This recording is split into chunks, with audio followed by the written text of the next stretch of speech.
LA 사는 친구입니다. 5월 8일 캘리포니아와 LA 지역 소식을 여러분들과 함께 나누고자 합니다. 먼저 코로나 소식부터 알아볼까요?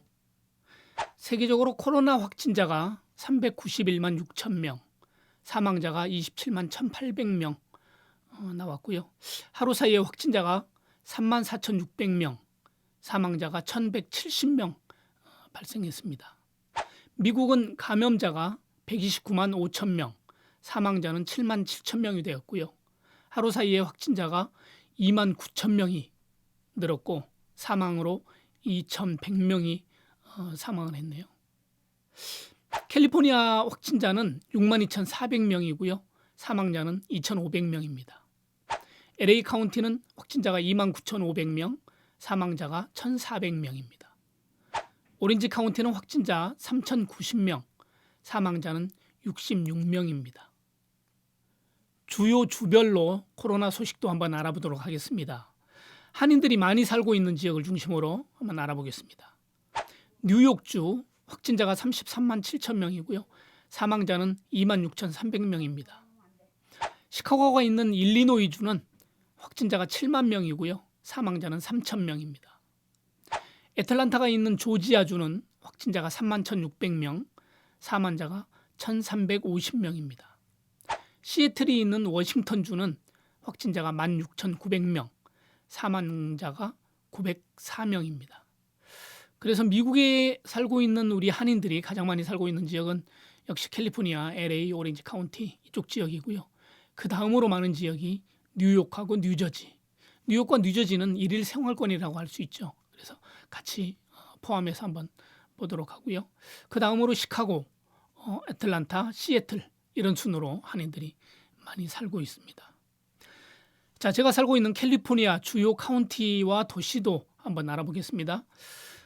제일 많은 지역은 물론 LA 카운티고요. 그 다음으로 리버사이드, 확진자는 4,700명, 사망자가 192명이고요.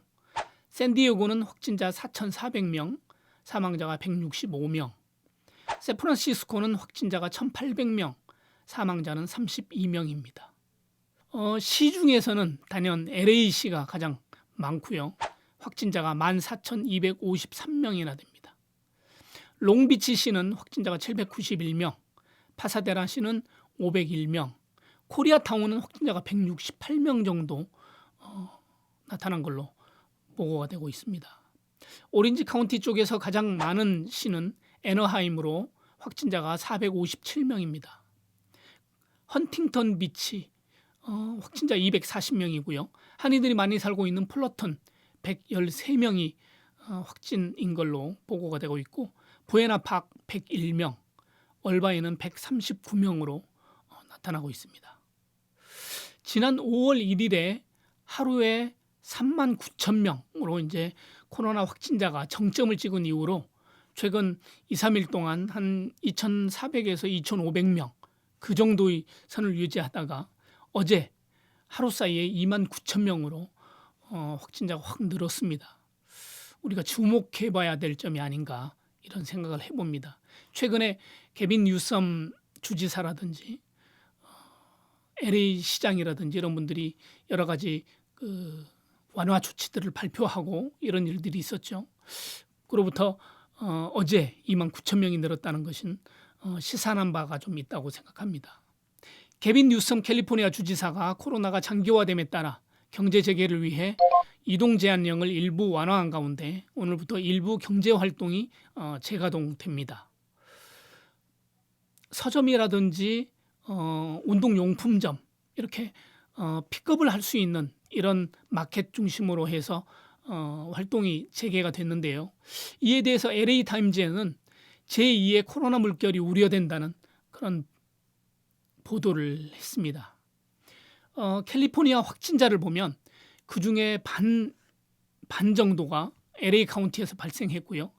LA 카운티에서도 한 반 정도의 그 확진자가 LA시에서 나타난 것을 보면 특별히 LA가 주의해야 되지 않는가 이런 생각을 해봅니다. 이에 대해서 LA 카운티 공공보건국에서도 이동 제한령 일부 완화에 따른 주민들이 철저한 위생 지침을 준수해 줄 것을 권고했고요.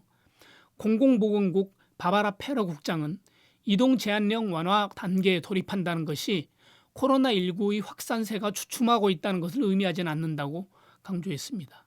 이런 가운데 개빈 뉴섬 주지사는 어제 브리핑에서 지금 2단계 마켓 오프닝을 하겠다라고 했는데요. 그 다음으로 식당 안에서도 식사 서비스를 할 수 있는 가이드라인을 준비하겠다. 그래서 다음 주 화요일에 발표하겠다라고 예고했습니다. 여기에는 사무실이라든지 쇼핑몰, 야외 박물관 등이 포함되는데요. 다시 여는 것에 대한 가이드라인을 지금 정하고 있는 것으로 나타났습니다. 제가 지난번 영상에서 오렌지 카운티 해변에서 지난 주말에 많은 사람들이 경찰과 대치하고 언쟁을 높였다는 소식을 말씀드렸죠. 오렌지 카운티 일부 해변이 개방됐습니다. 캘리포니아 주정부에서 개방하기로 결정을 했는데요. 물론 사회적 거리두기와 공공안전수칙을 지키는 범위 내에서 허용됐습니다. 그래서 해변을 걷는다든지 조깅, 물놀이 이런 것들은 가능하고요. 한 자리에 오래 머물러 있는 것, 예를 들면 일광욕이라든지 한 자리에서 여러 사람이 같이 미팅을 하고 모임을 한다든지 이런 것들은 금지가 됩니다. 데나포인트, 헌팅턴 비치, 실 비치 이런 것이 적용이 되고요. 라구나 비치와 샌클레멘테 지역에 있는 해변들이 해당이 됩니다. 이에 반해서 LA 카운티에서는 여전히 해변과 공연 등 폐쇄 조치가 계속됩니다. 오는 5월 15일까지 이동 제한령 발효로 출입이 제한됩니다. 그래서 그 이후에 개방할 것인지에 대한 여부는 판정할 것으로 생각이 됩니다. 지난 영상에서 제가 마켓 경비원이 손님에게 마스크 착용을 권고했다가 총에 맞았다는 소식을 전해드렸었는데요. 또 총기 사고 소식이 있습니다. 어제죠. 7일 오클라호마주의 한 맥도날드 매장에서 30대 여성이 매장 내에서 음식을 먹으려고 하다가 직원들이 안 된다고 하니까 말다툼을 벌였는데 이 사람이 흥분을 해서 자기 자동차에서 권총을 꺼내와서 직원들을 쐈다고 합니다. 그래서 2명이 팔과 어깨 그리고 다리에 부상을 입고 병원에 후송되는 이런 사건이 발생했습니다. 또 대낮에 조깅을 하던 흑인 청년이 총에 맞아서 숨지는 일이 발생했습니다. 이 흑인 청년은 매일같이 조지아주 브런즈워크 해안가 마을을 달리기를 했다고 합니다. 그런데 아무 이유 없이 백인 가족이 이 청년에게 총을 쏴서 목숨을 잃었습니다. 그런데 이상한 것은 사건이 발생한 지 2달이 지나도록 사법 절차가 진행되지 않고 있었다는 겁니다. 이 사건이 발생한 것은 지난 2월이었는데요. 유튜브 영상에 누군가가 이 사건을 올렸습니다. 그래서 최근 5월 초에 이 사건이 유튜브를 통해서 알려지면서 아마 조사가 이루어지게 됐는데 조사 과정에서 이 가해자는 이 흑인 청년이 강도 용의자로 알고 총을 쐈다 이렇게 얘기를 했다고 하는데요. 조지아주 지방검사는 대배심 상정하기 위해서 준비 중이라고 합니다. 그런데 가해자는 체포되지도 않고 기소되지도 않았다는 이런 일이 있습니다.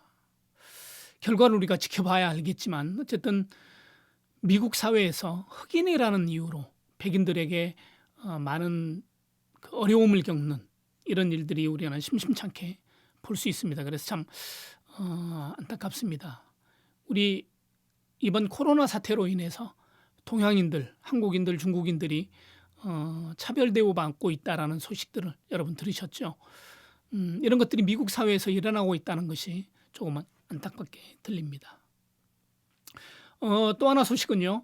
한인들이 즐겨 찾고 있는 인기 샐러드 뷔페 수플란테이션 아시죠? 어제 폐업을 결정하고 캘리포니아의 44개 매장을 포함해서 미국 내 97개 매장을 폐쇄한다고 밝혔습니다. 수플란테이션은 코로나19 사태로 바뀐 영업 환경에서 더 이상 정상적인 영업을 할 수 없다고 판단해 이같이 결정했다고 합니다. 미 연방식품의약국 FDA는 코로나19로 인한 새로운 환경에서 수플란테이션 같은 뷔페 식당이 공공보건에 위협이 될 수 있다고 최근 보고서를 통해서 지적한 바 있었는데요. 이로 인해서 1978년에 문을 연 숲플란테이션이 2020년 5월에 문을 닫게 되었습니다.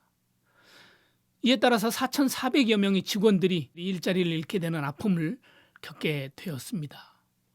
숲플란테이션 하면 저를 비롯해서 많은 한국 사람들이 주로 가는 샐러드 뷔페죠. 저도 가면 분위기도 깔끔하고 야채식으로 먹을 수 있어서 왠지 건강식이라는 생각이 들어서 많이 이용하게 되는데요. 코로나19 때문에 사람들이 모여서 식사하고 사람들이 모이는 것에 대해서 앞으로는 그런 패러다임이 바뀌지 않는가 이런 생각이 듭니다. 그래서 그런 뷔페 식당 같은 경우는 굉장히 타격이 크겠죠. 일반 식당 같은 경우는 테이블과 테이블 사이에 간격을 둔다든지 뭐 차단막을 한다든지 이런 경우가 있을 텐데 뷔페 식당 같은 경우는 그런 것들이 어느 정도 제한될 수 있죠. 왜냐하면 많은 사람이 와서 식사를 해야 이윤이 많이 남는 그런 구조이기 때문에 그렇게 되는데요. 어쨌든 안타깝습니다. 그리고 코로나19가 우리 생활에 많은 변화를 가져올 것이다라는 것은 분명한 사실인 것 같습니다. 네. 자, 오늘의 날씨를 알아보겠습니다. 캘리포니아는 최고 86도, 최저 60도, 맑은 날씨가 계속되고 있고요. 내일은 81도, 최저 59도 예상합니다. 동부 뉴욕은 최고 54도, 최저 36도, 비와 부슬비가 내릴 것으로 예상하고 있고요. 내일은 최고 49도, 최저 39도로 대체로 흐리고 바람이 많이 분다고 합니다. 그리고 오후 한때 소나기가 내리는 곳도 있겠습니다. 자, 오늘은 5월 8일입니다. 어버이날로 한국에서는 지켰죠.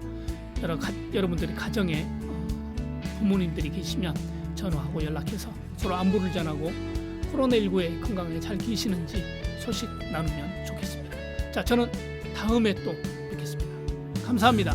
LA 사는 친구였습니다.